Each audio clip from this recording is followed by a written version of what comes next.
ഇത് മുറ്റത്ത് ഗേറ്റിനോട് ചേർന്ന് നിൽക്കുന്ന ഒരു ബൊഗൻവില്ലയാണ് കേട്ടോ. നല്ല വലുതാണ്.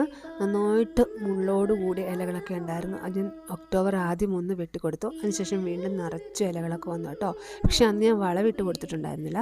അപ്പോൾ ഞാൻ വിചാരിച്ചു ഇതിൻ്റെ ഇലകളൊക്കെ നന്നായിട്ടൊന്ന് വെട്ടിക്കൊടുത്തിട്ട് നന്നായിട്ട് പറ്റ ഡ്രിം ചെയ്ത് കൊടുത്തതിന് ശേഷം ഒന്ന് വളമൊക്കെ പൂവുണ്ടാകാനുള്ള വളമൊക്കെ ഇട്ട് കൊടുക്കാമെന്ന്. അപ്പോൾ ഞാൻ നന്നായിട്ട് വെട്ടിക്കൊടുത്തു.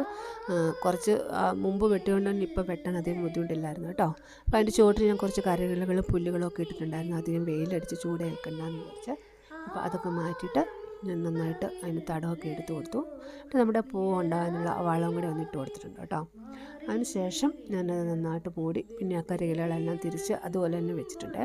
എന്നിട്ട് നന്നായിട്ടൊന്ന് വെള്ളം കൂടെ ഒഴിച്ച് കൊടുക്കാമെന്ന് വിചാരിച്ചു. ഇടയ്ക്കൊക്കെ ഇനി വെള്ളം ഒഴിച്ച് കൊടുക്കുന്നുണ്ട്. എല്ലാ ദിവസവും ഒന്നും ഒഴിക്കില്ല, ഇടയ്ക്കൊക്കെ ഒന്ന് വെള്ളം ഒഴിച്ച് കൊടുക്കും. ഞാനിത് പ്രൂൺ ചെയ്തിട്ട് 1.5 ആഴ്ച കഴിഞ്ഞു കേട്ടോ. കൃത്യം 1.5 ആഴ്ച കഴിഞ്ഞു. അതിനകത്ത് നിറച്ച് നല്ല ഇലകൾ